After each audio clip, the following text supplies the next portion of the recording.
your favorite music from the past can help you hit the reset button on your mood right now. What was some of the favorite music from your past? Maybe it was the song that played the summer you graduated from high school, or the song that your dad always played, and every time you hear the song, you immediately think of him. Or maybe it was your first dance song. According to researchers, you and I can use the happy associations from these songs of our past to lift our mood in the present. Because all you got to do, once you learn everything that we're going to talk about today, is just hit play.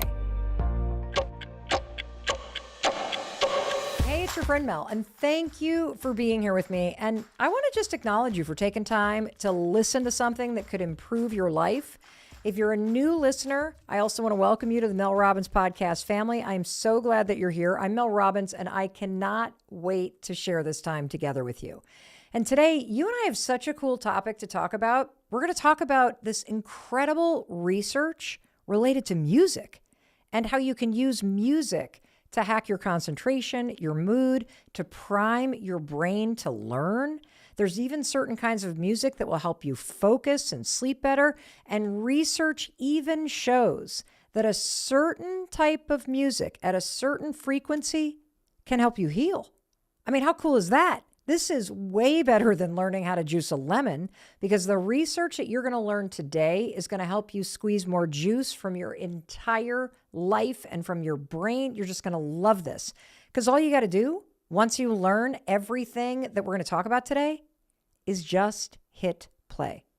And the music and the incredible wiring in your brain and your body, they will do all the work for you. So let's jump in. And I want to start by talking about how you can use music as a hack to put you in a better mood almost instantaneously. It turns out, according to research, that when you listen to songs that you liked when you were growing up, or songs that were kind of like the anthem during certain periods of your life, research shows that simply listening to these old songs puts you in a better mood. And I think you kind of know this. You kind of know this, right? Because you've experienced this before. But when I share the research with you and we really unpack this and what's happening in your body and your brain, I really want you to lean into this, because it's a powerful tool that you can use in your day-to-day life. Okay? So just picture this. You're driving in your car. You're just cruising down the highway. You're thinking about work, or you're thinking about your grocery list, or you're wondering, oh my God, did anyone feed the dog? Your mind is just busy turning over these thoughts. And all of a sudden, one of your favorite songs from high school comes on the radio. For me, oh boy, there was a phase early in high school. I was so into The Cure and the Specials. You know, Friday, I'm in love. I don't even want to sing. I'm a terrible singer. You guys know my daughter's a singer. You'll turn this off if I sing. So I'm not going to be singing. But then there was a phase where everybody in my high school in Western Michigan was way into Bruce Springsteen. Born in the USA, came out, I believe, when I was in high school. And there was also this whole body of music that's now called yacht rock. That's that sort of like easy, soft rock stuff that my parents were constantly playing. It was like always in the house or in the car or like in the boat. You know that song, If You Like Pina Colada? So I'm so embarrassed. I am so embarrassed when I sing because I think I have a terrible voice. But when you even think about those lyrics, if you like pina coladas, aren't you immediately transported back in time? I mean, first, if you think about your favorite songs, stop and think right now. What was one of your favorite songs when you were in high school? Maybe you even had a poster hanging in your room. You played it over and over and over again. If you had siblings, they were like, turn it off. Oh my gosh, you knew all the words. If you think of that song, you immediately start thinking about all the memories that you have from that period of your life. And what's so interesting about this to me is you don't have to think to yourself, oh, I'm going to think about that time I took a road trip with friends and now that the song is on. No. Your mind naturally, just hearing the song goes there. I cannot hear that song rather, if you like pina coladas. I don't even know what the heck the name of the song is. Don't. You know that song, right? And not immediately just go back to being in middle school and nights in Michigan where I grew up. It just naturally goes there. You think of your song, maybe you're thinking about a road trip with friends, or the day you went to see that band in concert, or a school dance where, you were just so excited because you had a huge crush on that person and that song was playing in the sweaty gymnasium in middle school. Or I don't remember what song it is. Maybe you guys can remember this, but there was a song when I was in middle school. Gosh, I was racking my brain trying to figure this out. I'm hoping you will write in and tell me what this was. It was a song that would play near the end of every middle school dance. And I'm talking early 80s, everybody. It is a song that is probably 8 minutes long.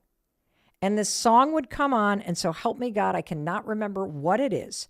But if you were dancing with somebody that you really liked, you were so excited. I mean, because you were going to hold them close. This was going to be like that hip rocking circle for, 8 minutes long. Oh, yeah, you won the lottery because you get to be with this. But if you were with the wrong person, this is like a slow death march in a circle with the wrong person. And that's, I wish I could remember that. You know what it is? It like starts out slow and then it builds and it's like so long and it was at the end of anyway. Or I'll give you another example. When I was in 8th grade, my dad fulfilled his lifelong dream of renting a motorhome and taking his family on a cross-country road trip where we visited all of these national parks. And we had 3 8-track cassette tapes in that motorhome. We had Neil Diamond's greatest hits. We had the band America and their greatest hits. And we had Hooked on Classics. And I'm going to tell you something. If Hooked on Classics comes on, I can feel myself just hearing that music. Like just the I feel myself in the motorhome cruising down I-90 toward the Corn Palace in Iowa, playing gin rummy with my mom and my brother in the back while my dad drove. I mean, it's immediate. You know what I'm saying? You've got these songs, right? There's research around what's happening because you don't have to think. Your body and your brain remembers. And here's another one. So I haven't talked to you guys about this, but I am all fired up because my daughters and I just went to see Taylor Swift in concert. Holy cow. I got to do a whole episode about everything that I learned from Taylor Swift, but that's a whole nother thing. It was insane what a sensory experience that concert was. Because her first album debut came out when Kendall was, I think, 7 years old. I mean, Kendall picked up a guitar in order to learn how to play Taylor's music. Her music was the soundtrack of my life as a young mom and of their life growing up. I mean, when you got 2 girls, like that's what was playing. And so fast forward almost 2 decades later, here we are in concert screaming our brains out. And it's almost like as all the music was playing, I was both in the concert with my adult daughters, but I could also feel in my body like I was in a car, like in 2010, driving carpool to a lacrosse tournament and Cruel Summer's playing. You know what I mean? I'm drunk in the back of the car. Holy cow. What about you? What was some of the favorite music from your past? Is there a particular song that brings up fun memories for you? Like maybe it was the song that played the summer you graduated from high school, or the song that your dad always played. And every time you hear the song, you immediately think of him. Or maybe it was your first dance song, right? Every time our first dance song comes on the radio, Barry White, Can't Get Enough of Your Love. That's what Chris and I first dance. I'm like, wedding song. Like, and I'm right there. Well, I want to explain the research to you because according to researchers, you and I can use the happy associations from these songs of our past to lift our mood in the present. How cool is that? And you've experienced it just by accident. But I want you to get intentional about this because check this out. The researchers dove deep into understanding why memories associated with songs like immediately change your mood. And they say that you and I tend to have more memories associated with older songs than newer ones. And there's a term for this. It is called neural nostalgia. In other words, these songs from our past where we have really positive memories and positive emotional associations with them. I'll give you another one. The Steve Miller Band, that album with the horse head on the cover, that I played that, oh my gosh, sophomore summer in college. And these songs from your past that you and I have positive associations with, it's kind of like reminding you of a time in life when you had less stress. When maybe you had a little less on your plate, you were a little more innocent, you felt a little more hopeful. You have happy memories that are intrinsically linked with music from your past. So the fancy way that scientists talk about this is they call this music-evoked autobiographical memory, which means you have emotions that are like crazy strong driving to the grocery store simply because you hear a song from the past. And what's also cool is like, let's just say you're driving to the grocery store, right?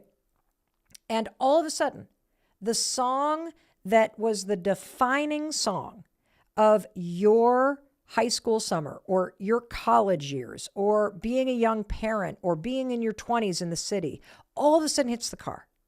Your body changes immediately. And you know what else happens? Vivid memories. You immediately remember living in the city post-college with your friends. You immediately remember that summer that you took that road trip. You immediately remember your childhood and something you were doing. And we're going to get into the science of why this is the case. And I am so fired up about this topic because I just experienced this with the Taylor Swift concert. Not only at the concert, by the way, but a week before, our daughter Kendall found a playlist of the set that Taylor was going to play. And again, Kendall is the super fan. And so she was like, you got to listen to the playlist. And I'm like, I know all these songs. She's like, I know, but you got to listen to the playlist. I'll tell you what, even listening to the set list before the concert, as I'm driving my errands and I'm going here and there, it flooded me with a decade and a half of memories raising my girls. And the same thing is going to happen to you. I mean, you've experienced this. There's nothing cooler than it being a beautiful day and the windows are down in the car and the song is coming on the speakers and the wind is blowing and you feel this feeling of freedom and joy. So let me explain what's going on inside your brain when you hear music that you associate with great memories. It's so cool because what's happening is biological. See, the music is activating a part of your brain called the limbic system. And the limbic system is located beneath the brain surface, and it's involved in learning, but it also is in charge of memory and emotional responses. And I find it personally fascinating that the research shows that the limbic system is involved and activated when you are listening to music from your past. And all of a sudden, all these memories are triggered. And it made me think about something. So in the world today, we talk a lot about trauma, right? And when you hear the word trauma, you immediately think negative past experience, right? And if you've ever had a traumatic experience, one of the things that happens is all of a sudden you'll be living your day-to-day life and boom, some negative memory pops into your mind from the past. And I can give you a quick example. So one traumatic experience for me is that I was in a car crash where the car rolled. And I can remember being in that car like it was yesterday. Like I can literally close my eyes. The memory is so seared into my mind and into my body that I know exactly what it felt like to be in that car as it rolled. Now, here's an interesting thing. That accident happened when it was snowing. And there was a particular sound that I heard as the car was rolling, and it's the sound of snow crunching. You know how snow's like, and to this day, I'm talking decades later, if I walk down a sidewalk and the snow crunches under my feet, I have the sensation of immediately being back in a car that's rolling. It's a form of negative neural nostalgia, right? Like we've just been learning about how songs can take you back to the positive. So here's what I want you to understand that I think is super cool. The same mechanism in your body that records negative traumatic experiences, right? And you then get triggered and you remember them or you feel things from your past. It's the exact same recording system that records the positive ones. And it explains why you remember positive memories when it was like something super emotional. It's because the high state of emotion, being in a car crash, high state of emotion, right? And when you're in a high state of emotion, the limbic system's activated and it's trying to remember everything. The emotions are on fire and it's trying to protect you. Oh my God, oh my God, oh my God, which is why it records it. It's why I remember the sound. Same thing with positive. Same thing with positive. You're in a high positive emotional state. Think about graduation from high school. Think about graduation from college. Think about your wedding day. Think about when your first child was born. Think about some of the most positive experiences, even positive experiences like you are seeing your favorite band play. I will never forget what it was like to be in that stadium with my daughter screaming every single word of those Taylor Swift songs. I was in such an activated, excited, positive state that my limbic system was on fire recording the memory. And it's the reason why, for example, you can remember things like, I bet you can remember what kind of day it was and details about your high school graduation years later, right? You can almost put yourself back there. Highly positive state. But I bet you cannot remember what you did the Thursday before graduation, can you? Of course not. If you've ever been in a car accident, you know exactly what you were doing right before the accident happened. But you don't know what you were doing 2 days before. And there's a reason why. The heightened emotional state that your body went into is what triggers the recording of the memory. That's why this works. And, I hate the fact that, it's good that we have a word for negative trauma, but I wish we had like a really amazing pump up word for the positive recording, because it's the exact same thing. It's only with your best memories, not your worst.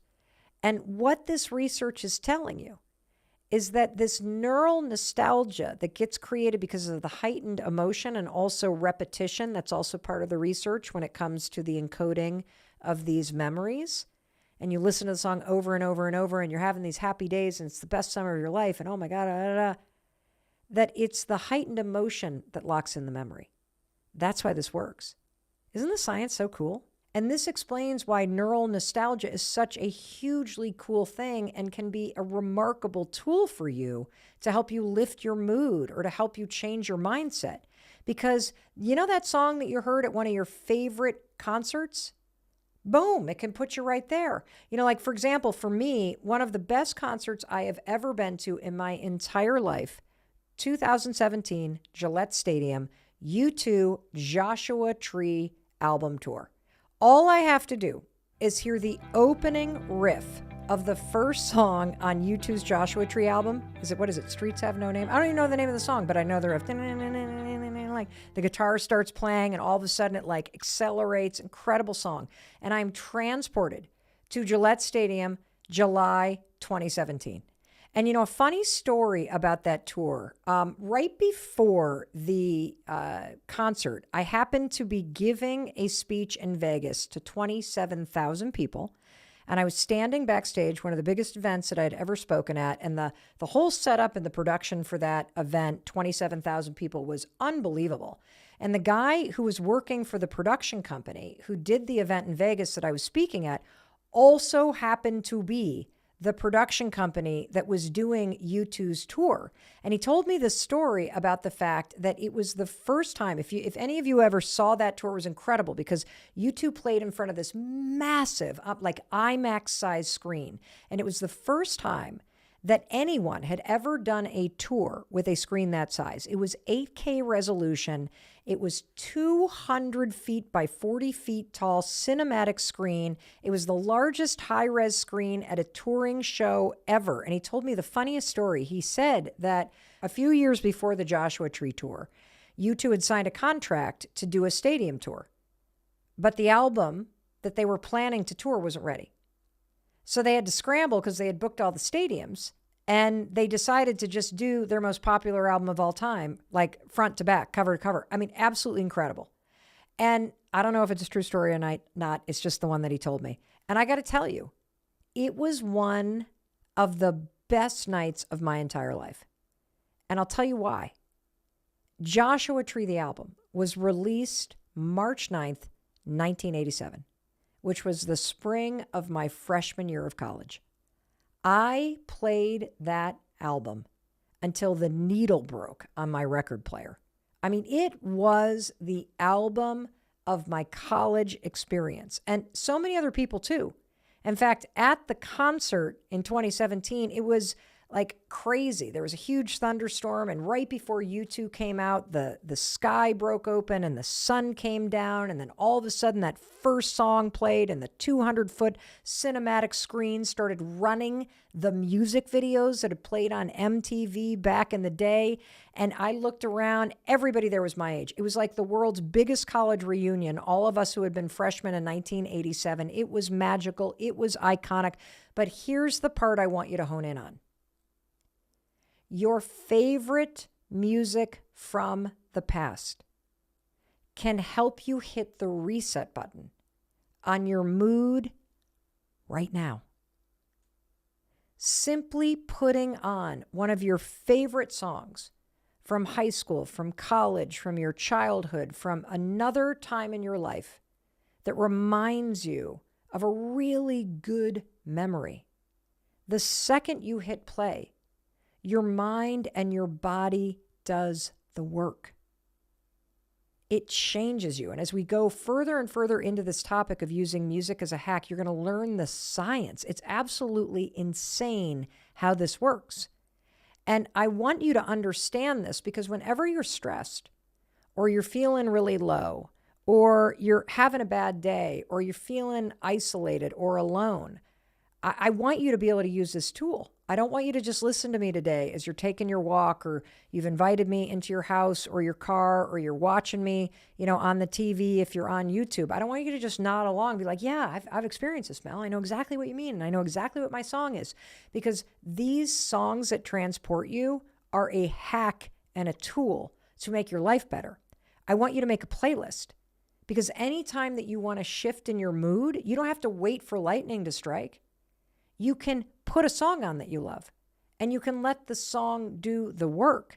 And it could be exactly what you need. And oftentimes you don't need to want it to work. Seriously. Have you ever had somebody that's like really sad and you're like, oh, come on, let me cheer you up. And they're like, I don't really like it.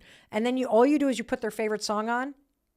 They look at you and they're mad because they don't want to feel better. And the song turns on. And by the time the song's done, they're feeling better.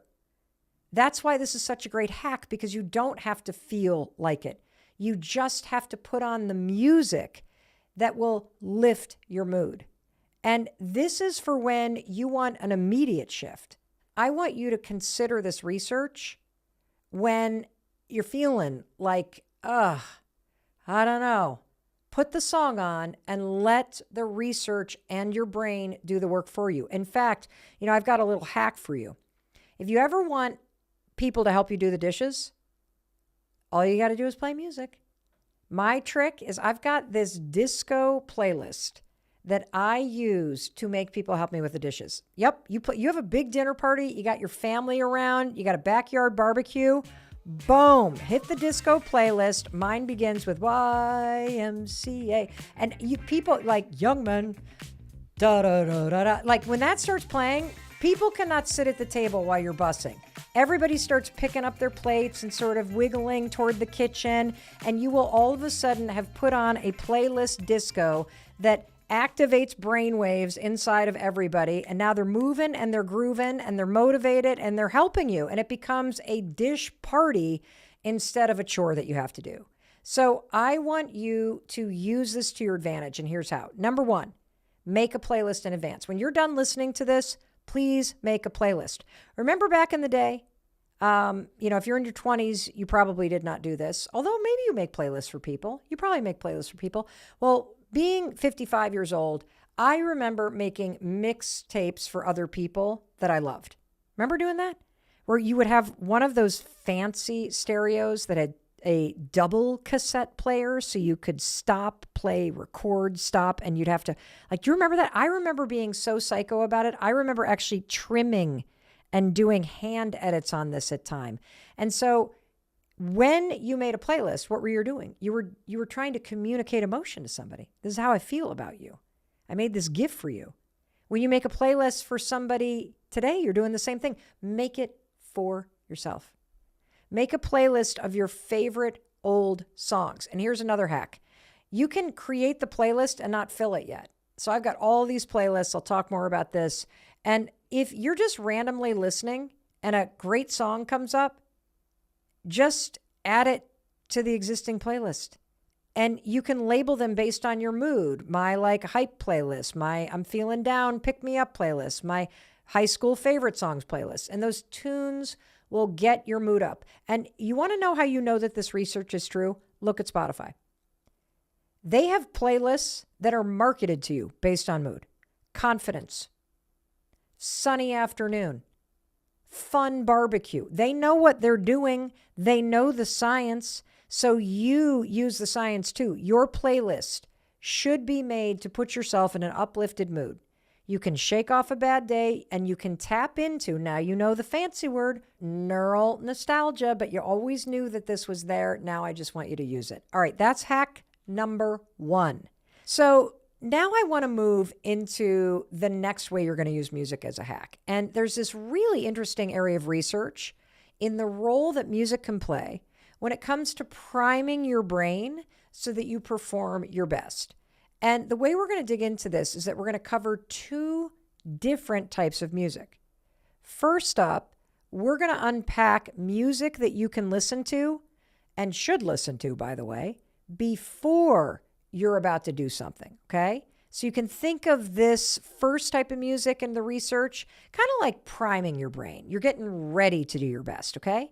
Then we're going to unpack research on a type of music or sound that's called binaural beats, which is a specific sound that you should be listening to while you're either studying, writing, or reading. It will help you stay focused. It can help you relax. In fact, I'm going to play some for you in just a bit.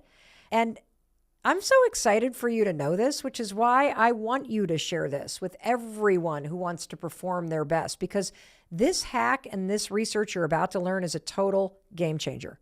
So let's cover the first kind of music. The first kind of music that you should listen to right before you're going to do something important that is going to require you to either perform or requires concentration.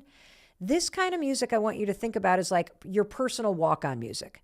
Just like a sports team, you know how they all play the walk-on music? All the NFL guys run onto the field, boxers come on with the thing playing. Well, it hypes them up. The same thing works for you and me before we're supposed to write or pay our bills or do something that really matters where you want to perform. And, it may seem kind of weird. Mel, why would I play all this hype up music to get me all pumped up before I have to sit my butt in a chair and concentrate? I mean, isn't that kind of like gonna backfire? Like getting myself all jacked up and then I'm supposed to sit still? Not exactly. I want you to check this study out.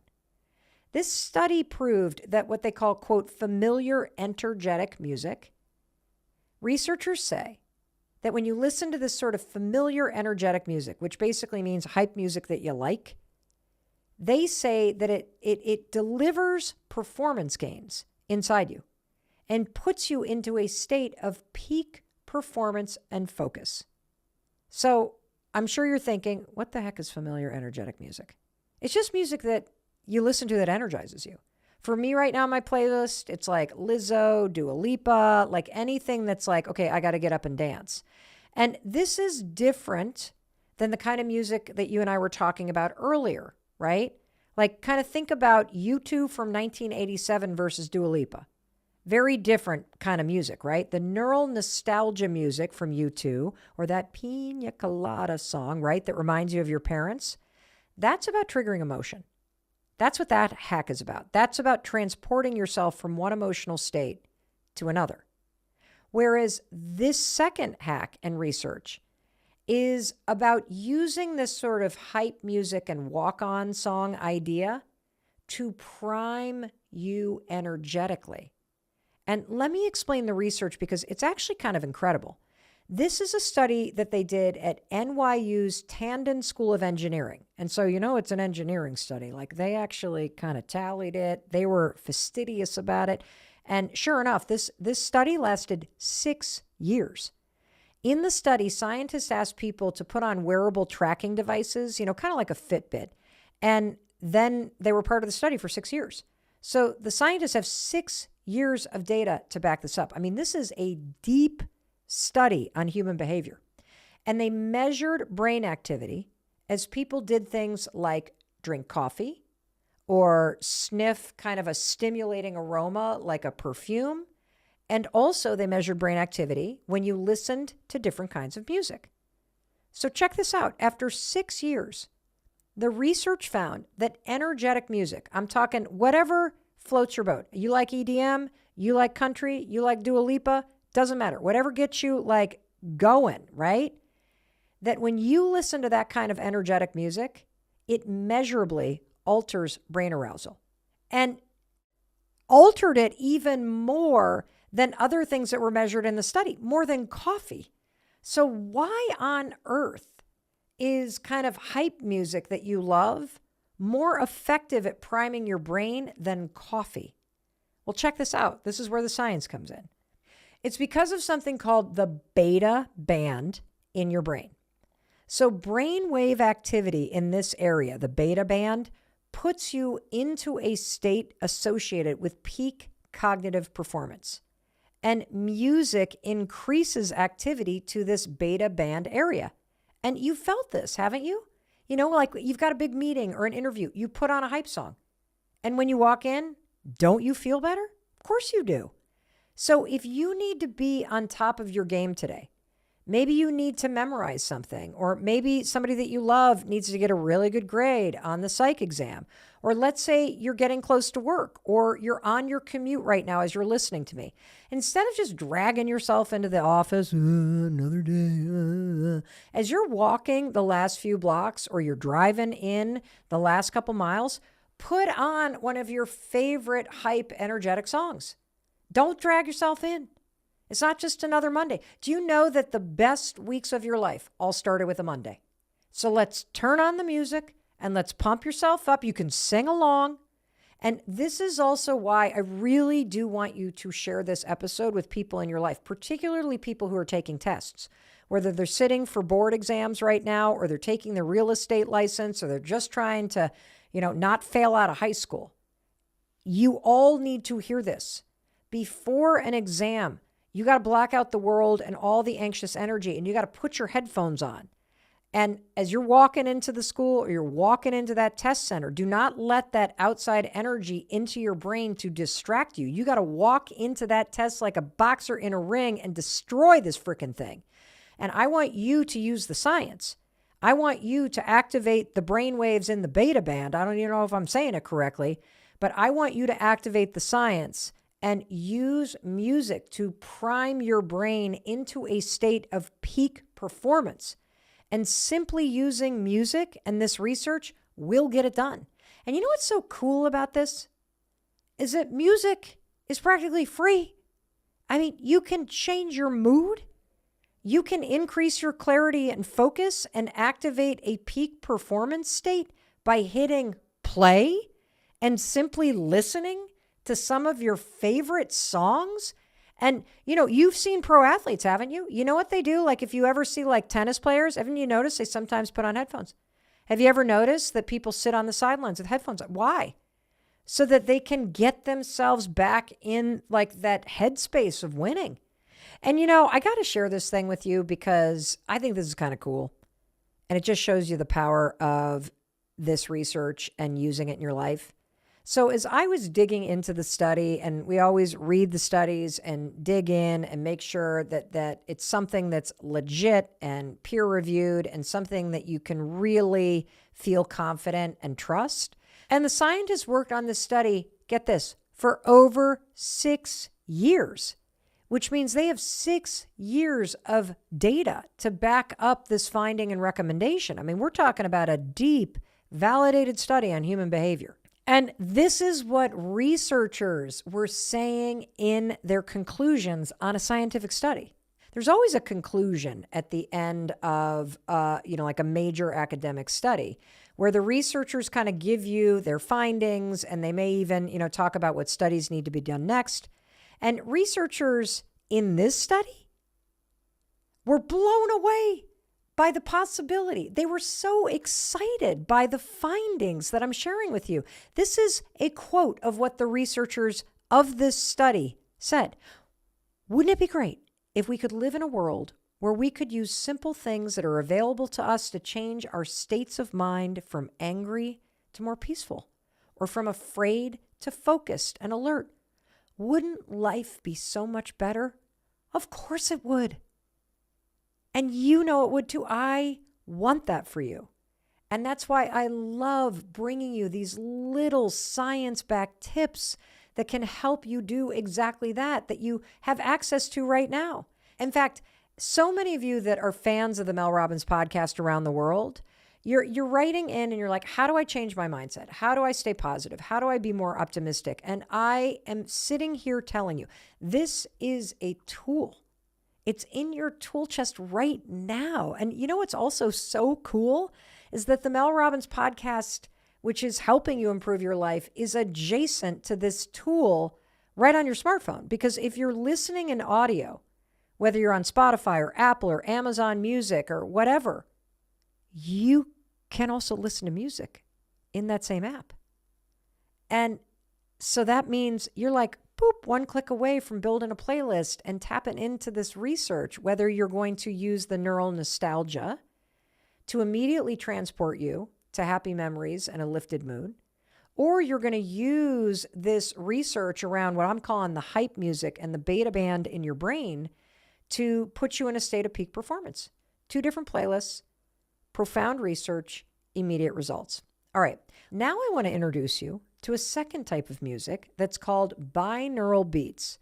And this binaural beat stuff is proven, based on the research, to be something that can help your brain work better.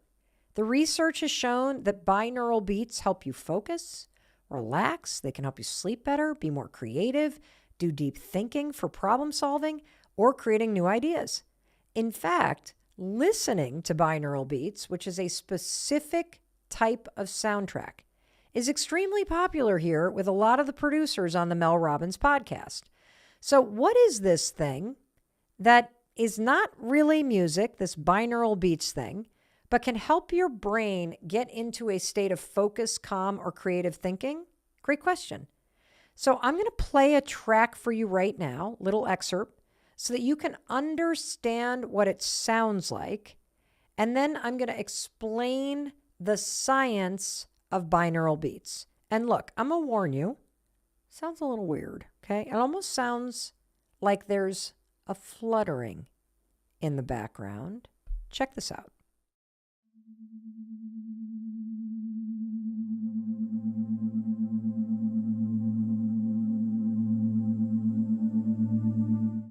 Yeah, I kind of think it's like, were there some whales that just swam by? I mean, what the heck was that? It's kind of weird, right? But you want to know something fascinating?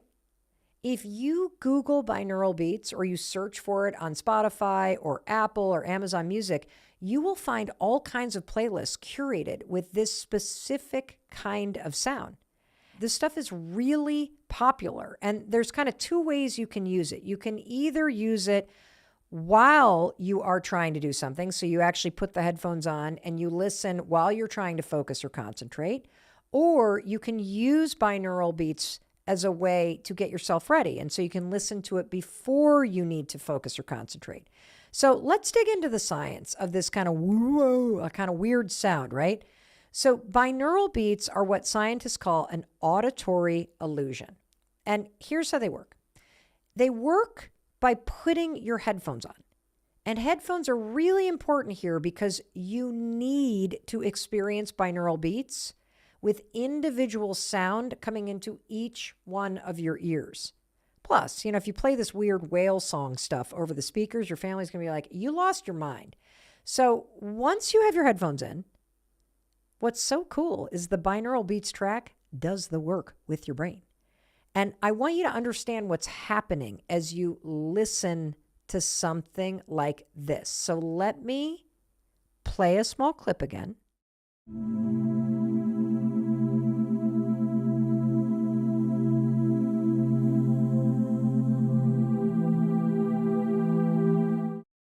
Now, the track is designed so that the sound in your ears are slightly different.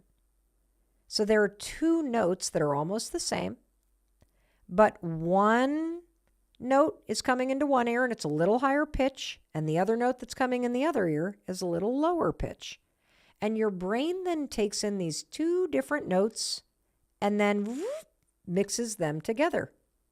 And when your brain mixes the two different notes together, your brain is creating a new kind of sound that you hear, which has been created from these two different notes, each one coming in a different ear, and creates this original sound, resulting in this sort of gentle humming sensation and sound inside of your brain. And this is the really cool part. The thing that you're hearing in your brain isn't actually playing. I'm going to say that again. The thing that you're hearing in your brain isn't actually playing. Because remember, the binaural beats are two different notes. The thing that you hear in your brain is just how your brain synthesizes the two notes together and makes this third sound that only you can hear. Isn't that cool? That's why researchers call that third sound that your brain makes, that only you hear, an auditory illusion. Now, let me explain why this helps with concentration. So just imagine that you've got your headphones on and you've got one sound coming in one ear and the other sound coming in the other ear, and then your brain kicks into high gear and your brain synthesizes these two notes into one humming noise. And the frequency that your brain is now creating is a frequency that boosts concentration naturally. How freaking cool is that? That's why this works. So now that you understand the science, I want to underscore something. You can use binaural beats for different things. And when you search for playlists, just Google it or just go on to whatever audio platform you're listening to this podcast and search for binaural beats. You will come up with all kinds of playlists, some for sleep, some for focus, for concentration, for lowering stress. And you want to know the difference between the playlists? Can you guess why they're different? They're different because each playlist, right, with a different purpose, is designed to create different frequencies in the brain that map to the thing you want to do. So, for example, if you want to listen to binaural beats to relax, the frequency that your brain creates when it goes is different than the frequency that your brain creates on the playlist when you listen to binaural beats for concentration. Isn't that so cool? That they figured out the actual frequency that maps to the thing you want to do. And so you're literally just listening to music and your brain does the rest. Oh my God, I just love this. And I'm going to give you an example from a Danish study that just came out to prove to you how powerful this is. Let me tell you what they did in the study. So they had patients going through cataract surgery, which is something my dad just did 2 weeks ago. And they had the patients listen to binaural beats, a whole playlist, on headphones. And it was a particular binaural beats playlist that's designed to help someone relax. And so they listened to this kind of whale sound, during surgery. And guess what? It really works. The patients in cataract surgery relaxed. And this is also based on peer-reviewed science. So how does this work exactly, right? Because, it's a little bit more than your brain goes. It works because your brain is made up of billions of nerve cells called neurons. And these neurons communicate with each other by sending what? Teeny electrical signals. And when lots of neurons send signals at the same time, they create patterns of electrical activity, which, what do we call those? Brainwaves. See how smart you are? That's pretty cool, right? So listening to binaural beats helps your brain synchronize its natural brainwaves to the frequency of the binaural beat. Now it's kind of like a tuning fork. Have you ever struck a tuning fork and then everything around it sort of kind of vibrates? This is a scientific phenomenon known as brainwave entrainment.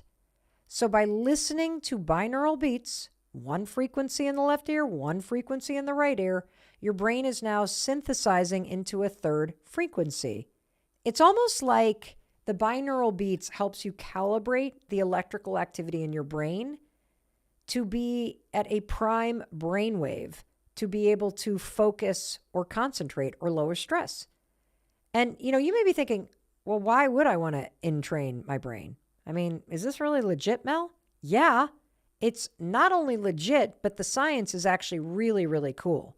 So your brain has electrical activity that's measured in hertz. And this electrical activity happens in waves, like we've already talked about. So how do you use binaural beats the right way? Well, I'm going to give you my personal recommendation, but I want you to create a protocol that works for you, okay? So just think about this as a quick starter guide to using binaural beats based on a few studies that I've read and the recommendations from several people on our team that use them in their life and work. So first of all, you got to use headphones or earbuds. And this is super important because each ear, as you've now learned, receives a distinct frequency that's necessary in order to create that binaural beat.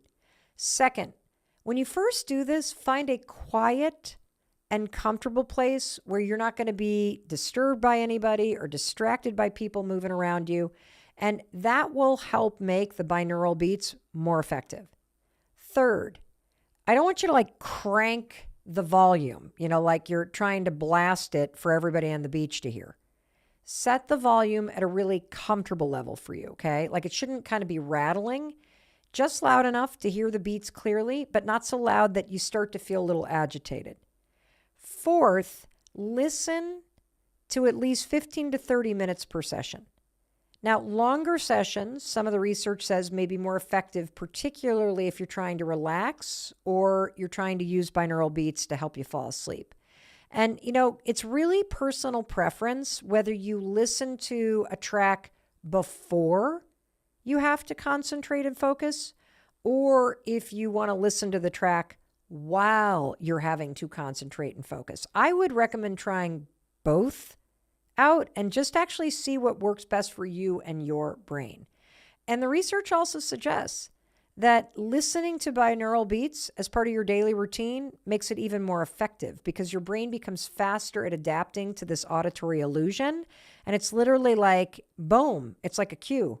And you can better tune to the right frequency faster and, obviously better the more you do it. And finally, use high quality recordings from reputable sources to ensure that the beats are produced accurately. We're talking science here and brainwaves. And I will list a bunch of sources in the show notes, but you can also find them on Spotify, on YouTube, and there are also binaural beat apps that we will link to. Super cool, huh? So now let's go into another sound hack that will make you feel immediately calm, centered, and present. And there's even exciting research suggesting that listening to this type of sound can help you heal. Now, I call this angel music, but scientifically speaking, is called solfeggio frequencies. And you want to know the first time I heard one of these angel sounds, these solfeggio frequencies. It was on a viral video. And it was this video that went crazy viral on social media. It was of this adorable 13-year-old boy who was singing on Britain's Got Talent. I will never forget it. The kid opened his mouth. It was as if angels were singing. They labeled this God frequency. And in this clip that you're about to hear, he's singing at a very particular hertz. Like very, very, very few people on the planet can sing at this frequency. There are so few people who can sing at this frequency that I need you to hear it. And as you listen, I want you to notice what happens in your body. And here's a clip of 13-year-old Malachi Bio singing on Britain's Got Talent. Check this out.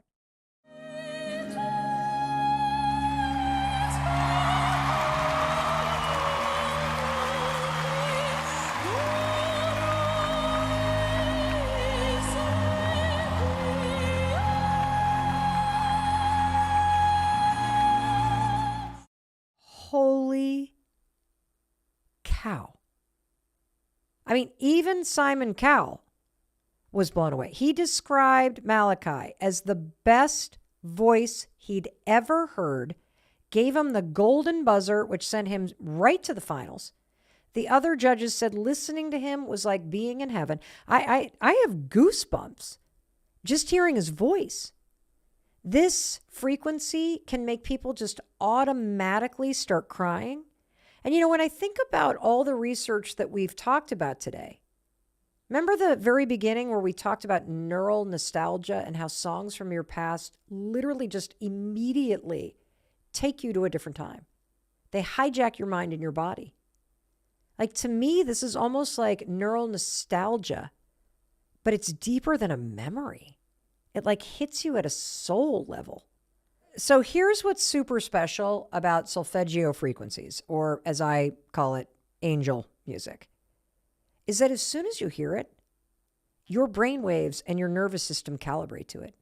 It's like a tuning fork for your soul. And so I want to play a little more of Malachi Bio singing. And I just want you to pay attention as you hear his voice. Notice if you get goosebumps. Notice if you feel tears forming or if you feel a shift of energy in your body.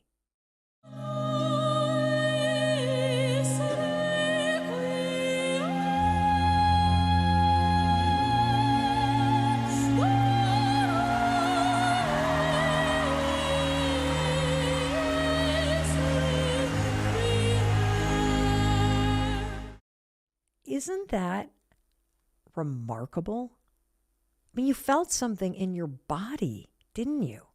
And what you felt is the science we've been talking about.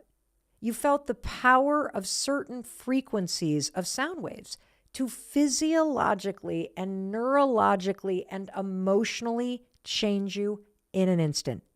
Isn't this so exciting? In fact, there's a really legit and robust study done at RMIT in Melbourne, Australia, using high-frequency sound waves and their ability to shift things physiologically. And researchers have been using sound waves to stimulate stem cells to start the process to turn into bone cells. I mean, just stop and think about all of this that we've learned today. From the very beginning of our conversation, that music and sound frequencies work because your entire body is designed to work on electrical signals internally. For example, your brain, the neurons have patterns of signaling activity. And I'm sure that's what these scientists just found in Melbourne, Australia, at a cellular level, that there's this signaling that can get manipulated and stimulated. So, I think it begs the question, how do you use this angel music? How do you use this high frequency to your advantage? Well, you can use it to help you stay calm. You can use it to make you feel more at peace. You can use it by simply listening for 10 minutes, an hour, or all day. In fact, one of our producers, Amy, puts this healing frequency on as a background music when her family is home, and she swears it makes her family feel more harmonious toward one another. And I think you kind of get it, don't you? Like, if you hear a voice like that, it's almost like you got to put down the phone. Your whole body attunes to it, right? And that's why I'm really excited about this research, that you now know 4 different ways that you can use all of these different types of music to unlock this potential. Whether you are trying to heal or be calm or feel more peaceful, whether you want to stop worrying and feeling kind of glum and transport yourself to a happier memory, whether you're going to use the research that we learned today about kind of having hype music that gets you all excited and primes your brain, remember the beta band, to get you ready to do something, or whether you're going to use the amazing research that we unpacked about binaural beats so that you can help yourself focus or relax. I mean, it's just kind of incredible. And you can search for these playlists online, but to make it easy, I always like to put my arm around you and say, come on, you're coming with us. We have listed all of the studies, all of the resources we always do in the show notes. So if you look in the description, just click on show notes. It'll take you there. I'm going to send you a link to my favorite private playlist that I created that really gets me moving and grooving. And I think you can tell how excited I am by this. It's because I feel the impact of all of this research in my own life, and I want you to feel it too. And that's also why I want you to share this episode with people that you love. And one more thing that I would love for you to share: what's your favorite playlist? What is the song that makes you just feel like you're ready to just destroy it or do your best, or it's the song that really makes you come alive? And I'd love for you to drop it in the comments if you're on Spotify. You can leave that in a review on Apple so that we can see it. But let us know, what is the music that makes you happy, that makes you more productive? Because I bet we could probably crowdsource the world's greatest playlist. And wouldn't that be amazing? Alrighty, one more thing, in case no one else tells you today, there's something else you need to hear: that I love you, and I believe in you, and I believe in your ability to create a better life. And all of the research that you learned today is going to help you do it. Now go press play and do it. I'll talk to you in a few days. And for you, thank you for being here on YouTube. One more thing I want you to hear: I love you. I believe in you, and I believe in your ability to create a better life. And everything that you learned today, wasn't it so freaking cool? It's going to help you tap into that potential and feel it. So I want you to do it. And by the way, if you love this, which how could you not, please hit subscribe. Hit subscribe right now, because it tells me that you love this kind of information. It supports me in bringing you more videos like this at zero cost. And it would just be a really awesome thing for you to do. All right, you got it? You hit subscribe? Awesome. Now I know, okay, what is it that you want to watch next? I got something perfect. I want you to check this out right here. 3 small decisions that make you feel incredible. It's something that you're going to do every morning after you wake up. You're going to love it.